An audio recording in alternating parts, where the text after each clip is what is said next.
Go ahead.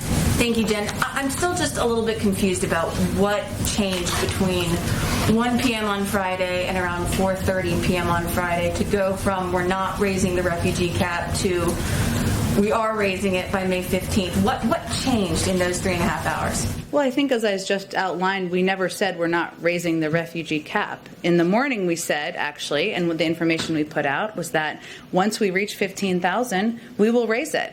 That was not accounted for in some of how people were some of how people were digesting the information, and we wanted to be clear and send a message that we are a country that is welcoming refugees. Let's be clear, we are changing the policies of the last administration. We are changing the policy of not welcoming in people from Africa or people from the Middle East. That was the biggest factor preventing refugees from coming in during the last administration. So are you saying this had nothing to do with the pushback from some Democrats on Capitol Hill, from Senator Dick Durbin to Congresswoman Alexandria Ocasio-Cortez? I don't think you've articulated to me what our change in policy was. What was our change in policy from the morning to the afternoon? The executive order from Friday morning said that the admission of up to 15,000 refugees remains justified, period. And yes, there was a caveat that you could raise that cap later, but I mean, it explicitly That's a pretty important caveat, that when we reach 15,000, a subsequent presidential determination could be made. And again, the biggest challenge,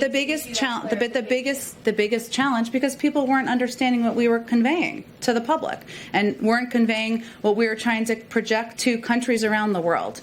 And it's incumbent upon us to make sure there's an understanding of what the president's policies are, what he's trying to achieve, and what he feels morally is that we're going to welcome in refugees from around the world, change the policies from the past administration where they were not welcoming in refugees from the Middle East and Africa. And that was important to him to take that first step and move it forward. The line said the admission of up to 15,000 refugees remains justified. And can you understand how some people would interpret that? Well, I think we all have a responsibility to provide all of the context. And so what I'm conveying is that we also included is reached that a subsequent presidential determination would be issued to increase admissions. And again, the battle is not the cap.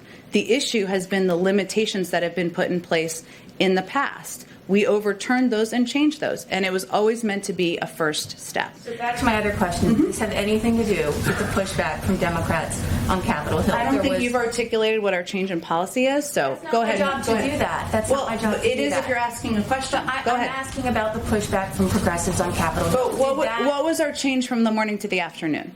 The change from the morning to the afternoon was that you explicitly said the admission of up to 15,000 refugees remains justified, and in the afternoon you said that the president would be raising the cap on or before May 15th. In the morning we also said that if 15,000 is reached, that a subsequent presidential determination would be issued to increase admissions. That was not clearly understood. We felt it was incumbent upon us to make sure people understood and were clear that our objective was to welcome in more refugees, and we remain committed to our goal. And I have go ahead. One more question. Sure. President Biden over the weekend called what happened at the border a crisis. Is that now the official White House position, that there is indeed a crisis at the border?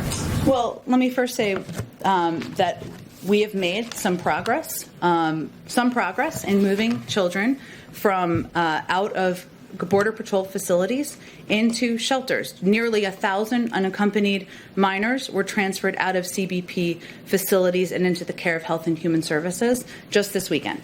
We still have a lot of work to do, but that is a step forward in our view.